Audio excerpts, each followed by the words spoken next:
கர்த்தருடைய பரிசுத்த நாமத்துக்கு ஸ்தோத்திரம். இன்னைக்கான வேத பகுதியை பார்க்கறதுக்கு முன்னாடி நேற்று நம்ம வீடியோவில் கேட்ட வினாவுக்கான விடியை இன்னைக்கு நம்ம பார்க்கலாமா?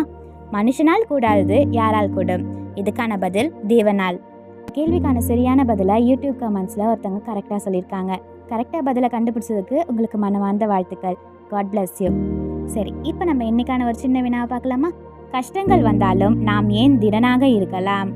இதுக்கான பதிலை கமெண்ட்ஸில் சொல்லுங்கள். சரியான பதிலை நான் நாளைக்கான வீடியோவில் சொல்கிறேன். இப்போ நம்ம இன்னைக்கான வேத பகுதியை பார்க்கலாமா?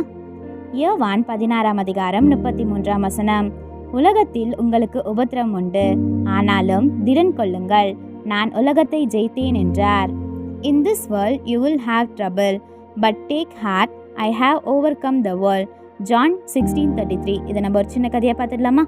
அனன்யான்ற பெண் அவளோட முதல் வேலைக்கு சேர்ந்தாலாம். ஆரம்பத்தில் அவள் ரொம்பவே சந்தோஷமா இருந்தாலாம். ஆனால் சில நாட்கள்லேயே அவள் எதிர்பார்த்தபடி எல்லாமே நடக்கலையா.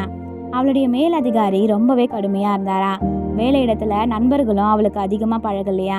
சில நேரத்தில் அவள் சிறிய தவறுகள் செய்தாலும் ரொம்பவே மனம் உடைந்து விடுவாளா. ஒவ்வொரு நாளும் அவளுக்கு சிரமமாகவே இருந்ததா. ஒரு நாள் ரொம்ப கஷ்டமான நாளுக்கு அப்புறம் அவள் வீட்டில் தனியாக உட்காந்து அழுதாளா.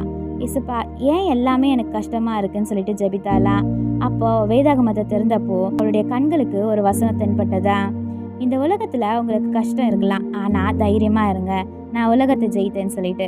அவள் மீண்டும் மீண்டும் அந்த வசனத்தை வாசித்தாளா. அதனால் அவளுக்கு ஒரு உண்மை புரிந்ததா. வாழ்க்கையில் கஷ்டங்கள் இருக்கலாம், ஆனால் ஏசு ஏற்கனவே எல்லாத்தையும் ஜெயித்தாருன்னு, அவள் தனியாக இல்லைன்னு. அடுத்த நாள் சூழ்நிலை மாறலை. வேலையில் இன்னும் கடினமாக தான் இருந்ததா. ஆனால் அவள் மனம் மாறிச்சான். அவள் தைரியமாக நாளை எதிர்கொண்டாளா, சிரித்தாளா, எல்லாவற்றிலும் கடவுளை நம்பினாளா. சில நாட்களில் சூழ்நிலை மெதுவாக மாறிச்சான். ஆனால் அதுக்கு முன்னாடியே அவள் உள்ளத்தில் ஒரு அமைதியை கண்டுபிடித்தாளா. ஏன்னா ஏசப்பா உலகத்தை ஜெயித்தார்னு அவன் நம்பினாளா. கஷ்டங்கள் வந்தாலும் மனம் உடையாமல் இருக்கணும். ஏசப்பா உலகத்தை ஜெயித்தார், அதனால எல்லாரும் தைரியமாக இருக்கலாம். ஆமென்.